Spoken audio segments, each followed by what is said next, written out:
Have you ever sat in front of a simple decision what to text, what to wear, whether to stay or go, and felt your mind spin like a washing machine on the fastest cycle? You scroll, you reread, you replay that conversation from 2 days ago. You line up every possible outcome, and somehow you still feel stuck. Hours pass, nothing changes. But inside, it feels like you've run a marathon. If you've been here, you're not lazy, you're not broken, you're human. And according to Viktor Frankl, your mind isn't trying to torture you, it's trying to find meaning. Let's name the feeling. Overthinking is that tight band around the head at midnight. It's the dizzy heartbeat when you can't let go of the past and you can't face the future. It's 1,000 what-ifs scratching at the same spot in your brain. You tell yourself, if I just think longer, I'll feel safer. But the safety never comes. Frankl would quietly step in here and ask a question most of us rarely consider. What is life asking of you right now? Not what are you asking of life? Not why is this happening to me? But for what purpose can I use this? Frankl learned this question in the harshest classroom imaginable. He lost nearly everything in the camps: his family, his home, his old identity. And yet, he found something that couldn't be taken: the freedom to choose his attitude. He discovered an inner space that remains yours no matter the storm. That idea isn't a bumper sticker, it's a door. And when you're trapped in overthinking, that door matters. Because overthinking often isn't about information. It's about responsibility and meaning. It's about a mind that's hungry for direction but stuck chewing the same piece of gum. Here's the first shift. Not all thinking is the same.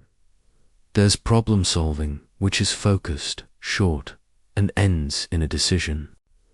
Then there's rumination, which goes in circles and ends nowhere. Rumination promises certainty but only feeds your fear. Frankl would call this a sign of the existential vacuum, kind of inner emptiness that creeps in when our life is not aiming at something clear. The mind, starved of purpose, begins to eat itself. It analyzes itself. It sniffs out danger in every shadow. It replays what can't be changed because it can't locate what must be done. But meaning changes that. Meaning isn't grand and abstract. It's personal and concrete. Frankl's logotherapy teaches that we discover meaning in 3 ways: through what we create or do, through what we experience, love, beauty, truth, and through the attitude we choose toward suffering when there's no other option. Notice, none of these require perfect emotions. They require orientation. So if your mind is spinning, it's time to orient. Let me make this practical. When your brain is hot with what-ifs, ask the Frankl question: what is life asking of me in the next hour? Not forever, not next week, the next hour. It might be asking you to send one brave text, to wash the dishes gently, to tell the truth in 5 sentences, not 50, to sit with discomfort without numbing it. When you shrink the horizon to the next hour, meaning becomes shareable. Your life can answer back. Overthinking thrives on the search for guarantees. It whispers that certainty is safety. Frankl offers something better than certainty: responsibility. That word can sound heavy, but he meant it as a kind of dignity. Responsibility is the chance to respond consciously, courageously to what meets you today. Imagine your mind as a flashlight in a storm. Overthinking points the beam at your own feet and circles them until you're blind. Responsibility lifts the beam to illuminate the path a few steps ahead. You don't need to see the mountain. You need to see the next step. Another practice from Frankl's world: self-transcendence. It's a mouthful, but it's simple. When we're trapped in ourselves, we shrink. When we give ourselves to a task, a person, a cause, we expand. The paradox. You find yourself not by scanning yourself, but by forgetting yourself in meaningful action. Are you spiraling in your head? Turn outward, even gently. Who, today, can benefit from your presence? Maybe it's your future self an hour from now, who needs a tidy room and a glass of water. Maybe it's a friend who needs a voice note that says, "I'm thinking of you." Maybe it's the quiet, almost invisible dignity of finishing the body of an email you've avoided. And what about decisions, the real trap for overthinkers? Frankl would remind us that values precede clarity. If you wait to feel sure, you'll wait forever. Instead, decide according to a value: honesty, courage, kindness, stewardship. Don't ask, which option eliminates all risk? Ask, which option aligns with who I want to be? Then give your decision a container. Decide by a time. Decide by a principle. Then step into it like it's your job. The mind calms not when every possibility is resolved, but when the person is resolved. You cannot think your way out of uncertainty. You can only act your way into meaning.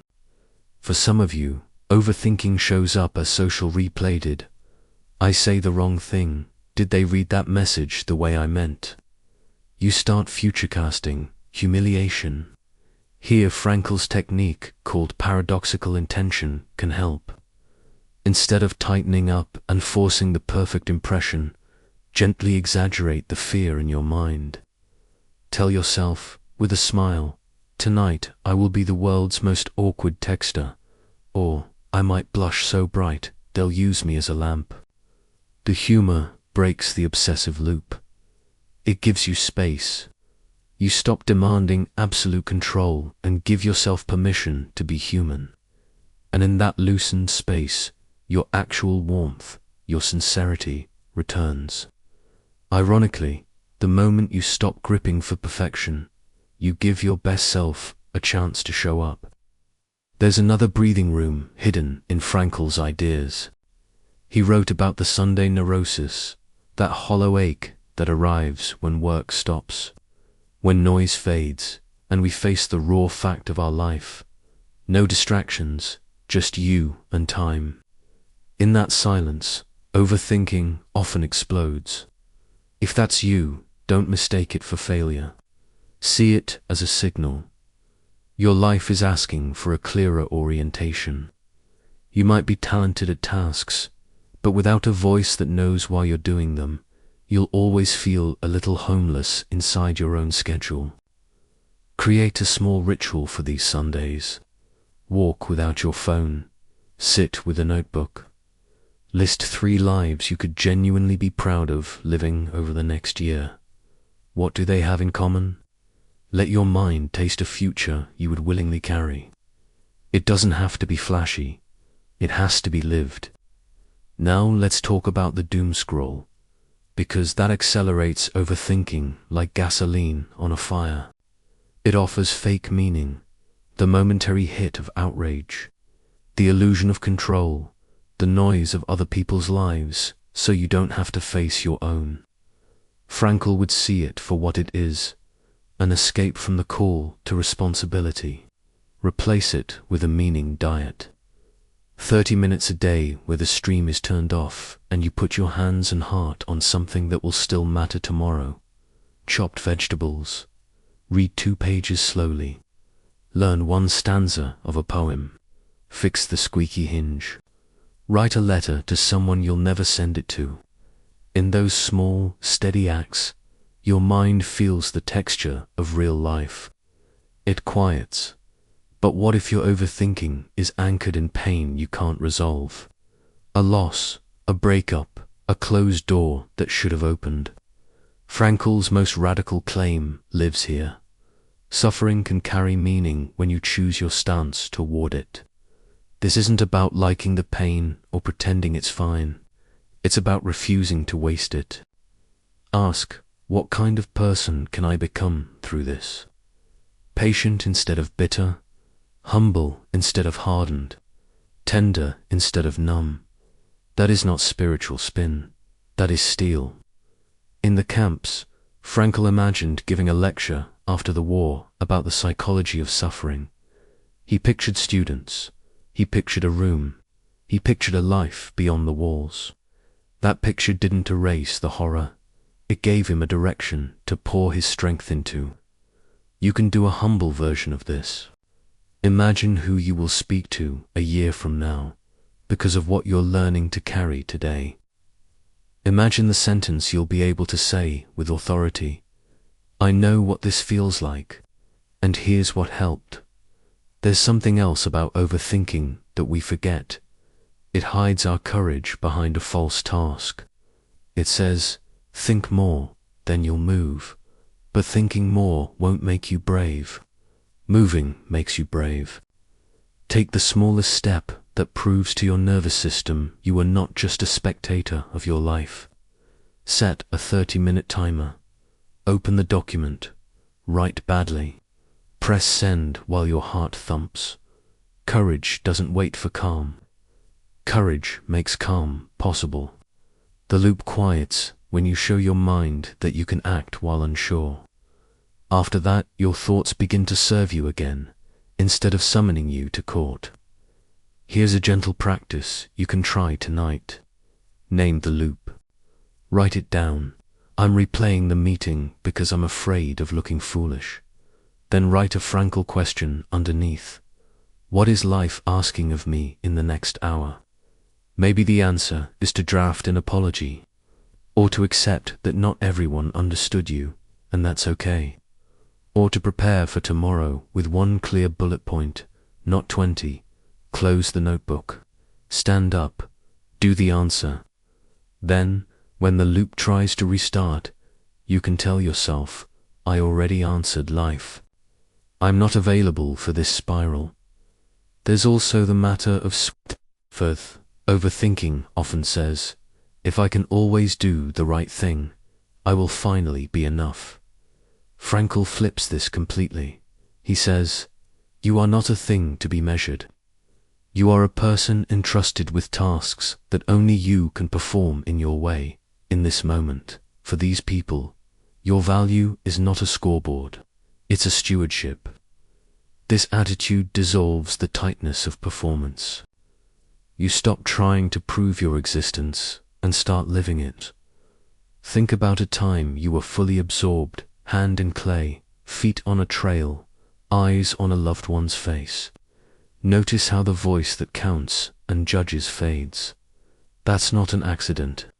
That's your mind doing what it's designed to do when meaning is present. Focus. The more your day contains these small pockets of absorption, the less oxygen you feed the ruminations. You can't argue your way out of rumination with logic alone. You have to starve it with presence. Now, let's zoom into relationships, because many of our spirals live there. Maybe you're scanning every text for subtext. Maybe you've rehearsed a breakup in your head 10 times, even though you're still together. Frankl's lens helps us ask a braver question. What can I give in this relationship that is irreducibly mine? It might be steady attention. It might be a boundary spoken with kindness. It might be choosing to listen without racing to defend. It might be the courage to leave when staying would cost your integrity. Meaningful love isn't the absence of doubt. It's the presence of direction, toward truth, toward care, toward growth. Bring that direction into one conversation this week. Let your words be short and clean. Let your actions show the rest. Work is another arena where overthinking feeds on ambiguity. The email you draft and redraft. The idea you sit on because it's not perfect yet. Frankl anchors us in something more durable, creative contribution. Ask, what is the smallest valuable thing I can deliver today? Not the most impressive, not the most complete, the smallest valuable, then deliver it. Let the doing teach you the next step. Often the mind can't design the path until your feet are on it. Thinking is not the enemy. Thinking without a task is the enemy. And what about the body? Your brain is not floating above your shoulders. It's inside you. If you feel stuck in your head, bring the body in on purpose. Frankl never promised a mystical escape from biology. He respected it. Walk fast enough to breathe a little harder. Take a cold splash of water on your face. Tidy one corner of the room. Every physical action is a message to your mind. We are moving again.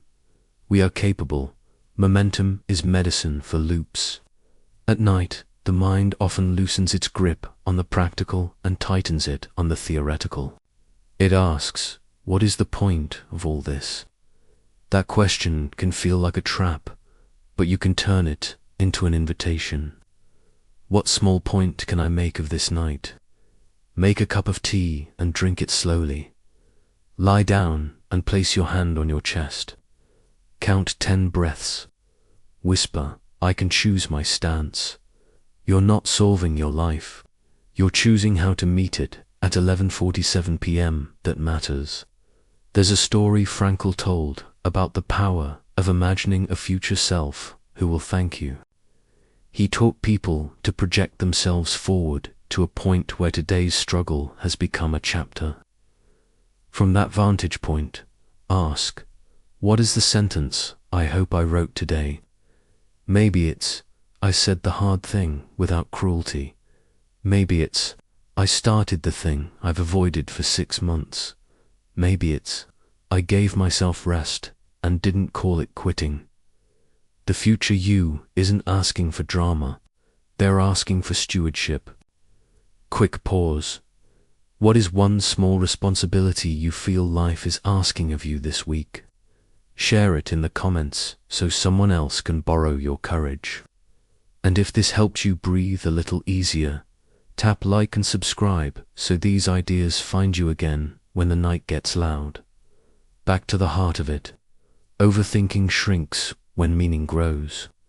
Not because you shout at your fear, but because you give your fear a job. You tell it, you can ride in the car. You don't get to drive. Frankl's quiet strength came from placing his life in service to something beyond his pain. He wasn't chasing feelings, he was pursuing fidelity to values in front of him. The feeling came later, if it came at all. That's the difference between chasing reassurance and building a life. Maybe you're worried you'll choose wrong. Frankl would smile and say, choose responsibly, then make it right by how you live it.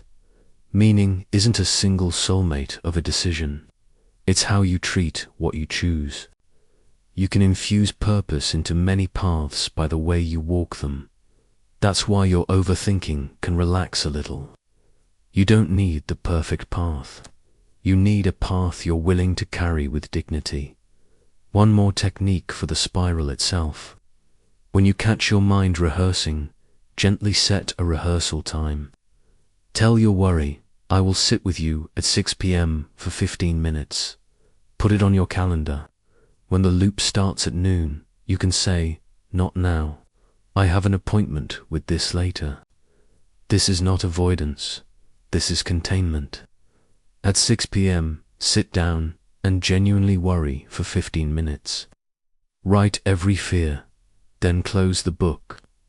If the worry returns, repeat the boundary. Over days, the mind learns that worry is not the boss. You are. The people who seem calm are not those with easy minds.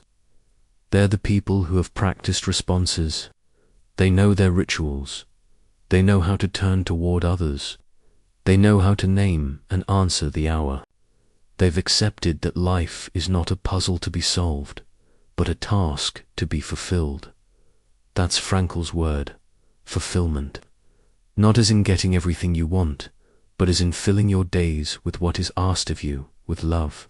If you're listening to this and thinking, I've tried all that, I still feel stuck, here's a compassionate invitation. Make your aim smaller and kinder. Aim to carry your anxiety with a little more grace, not to erase it. Aim to do one thing today that has your signature on it. Aim to show up to a conversation and let your eyes meet theirs without withdrawing. Aim to suffer less by refusing to suffer twice the pain itself, and then the punishment for having pain. There is courage in the smallest aims. There is healing in fidelity to them. And if today you need permission, take it. Permission to stop rehearsing a catastrophe that may never arrive. Permission to stop hunting for the one thought that will fix it all. Permission to choose even if your hands shake. Permission to be where your feet are. When the loop starts, use a simple sentence. I can't know everything. I can do something.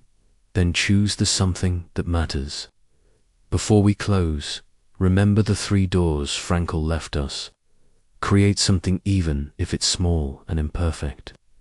Experience something beauty, love, truth even if it's quiet and ordinary. And when you meet suffering you can't fix, choose your stance. Stand upright inside it. Let it make you not smaller, but more merciful. Pick one door today, walk through it. Overthinking will tug at your sleeve. That's okay, you'll be moving. I want you to hold one image tonight. A dark room, your mind humming like faraway traffic, and in that room a single lamp flickers on. It doesn't light the whole city. It lights your hands. It lights the next page. That's enough for now. You were not made to see the entire path. You were made to answer the hour you're in. If you do that, the hour after has a different shape. The loop loosens, your spine straightens, your breath deepens. In the end, overthinking is a prayer without an altar. It's energy without an aim. Give it and alter something worthy of your time. Give it and aim someone you can love, something you can build, a stance you can take. Let your mind be the servant of your meaning, not the ruler of your day. And if you forget tomorrow, come back to the question that saved Viktor Frankl and can steady you too. What is life asking of me now? Answer it with one clear act. Then rest. You're allowed to rest when you are living the question well. When the next spiral comes, you won't need a miracle thought. You'll need this practice and the quiet certainty beneath it. You are not at the mercy of your mind. You have a compass. It points toward responsibility, love, and courage. Follow it, one small step at a time. That is how you stop overthinking, not by silencing your thoughts, but by giving them a home inside a life worth living.